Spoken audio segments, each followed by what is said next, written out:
Hi friends, welcome back to Telugammayi vlogs. నేను వీడియోలో చూపించిన పచ్చిమిర్చితో కర్రీ వండాను. ఎలా వండానో మీరు కూడా చూసేయండి.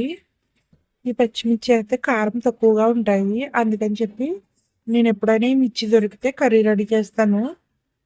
ఫస్ట్ అయితే నేను స్టవ్ ఆన్ చేసుకుని కడాయి పెట్టుకుని వీడియోలో చూపించినట్టు వేరుశనగ గుళ్ళు వేసుకుని ఫ్రై చేసుకున్నాను. ఈ పచ్చివాసన పోయే వరకు కూడా ఇలా ఫ్రై చేసుకుంటూ ఉండాలి.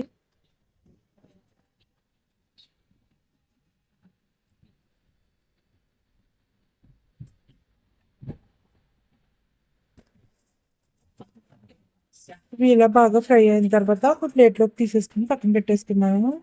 దీని తర్వాత నేను వీడియోలో చూపించినట్టు పచ్చిమిర్చిని ఘాట్లు పెట్టుకుని పక్కన పెట్టుకున్నాను.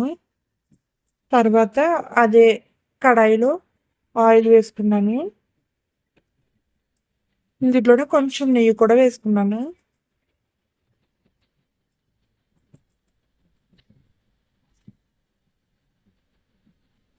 ఈ ఆయిల్ కొంచెం హీట్ అయిన తర్వాత ఇందులో అదే ఘాట్లు పెట్టుకుని మిర్చి ఉన్నాయి కదా, పచ్చిమిర్చి అన్ని కూడా ఇందులో వేసేసుకుని బాగా ఫ్రై చేసుకున్నాను.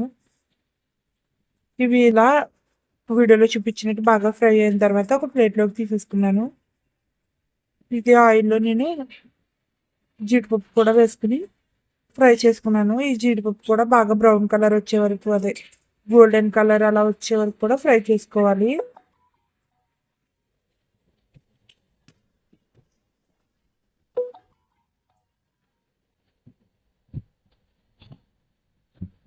ఇలా ఫ్రై అయిన జీడిపప్పును కూడా నేను ప్లేట్లోకి తీసేసుకున్నాను.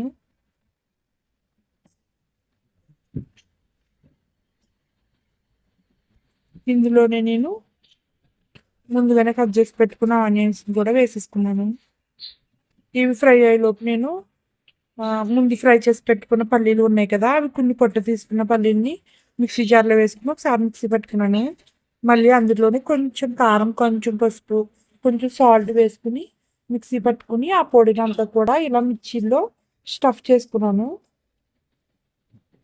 ఇలా వీడియోలో చూపించినట్టు మిర్చిలో ఆ పొడి అంతా కూడా పెట్టిన తర్వాత ఈ ప్లేట్ని అయితే పక్కన పెట్టేసుకున్నాను.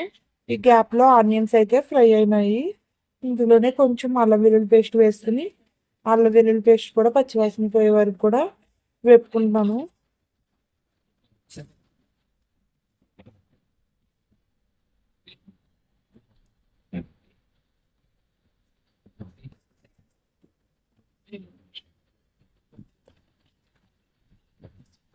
ఇది కూడా బాగా ఫ్రై అయిన తర్వాత ఇందులోనే నేను కారం అలాగే పసుపు, ఉప్పు కూడా వేస్తున్నాను.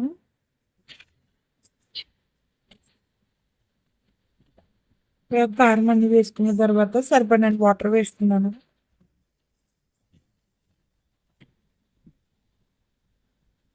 ఈ వాటర్ అంతా కూడా బాగా బాయిల్ అయ్యేసరికి నేను దీన్ని మూత పెట్టేసి ఉంచేసాను. ఇలా వాటర్ బాయిల్ అవుతున్నప్పుడు మూత తీసేసి దీంట్లో నేను పచ్చిమిర్చి అన్ని వేసేసుకున్నాను. ఇలా వేసిన తర్వాత ఒక 10 నిమిషాలకి వాటర్ అంతా కూడా దగ్గర పడినాయి. అలా దగ్గర పడినప్పుడు జీడిపప్పు అలాగే కొన్ని పల్లీలు ఇందులో వేసుకుని కలుపుకున్నాను. అందులోనే కొబ్బరి తురుము కూడా వేసుకున్నాను. ఇలా వేసుకున్న తర్వాత ఇదంతా కలిపేసుకుని ఇందులోనే గరం మసాలా కూడా వేసుకుని మూత పెట్టేసుకుని ఒక 5 నిమిషాలు ఉడకనిచ్చాను. అంతే అండి, పచ్చిమిర్చి కర్రీ రెడీ అయిపోయింది. ఈ వీడియో నచ్చితే మీరు కూడా ఈ కర్రీని ట్రై చేయండి. అలాగే నా ఛానల్ని లైక్ చేయండి, షేర్ చేయండి, కామెంట్ చేయండి, సబ్స్క్రైబ్ కూడా చేసుకోండి.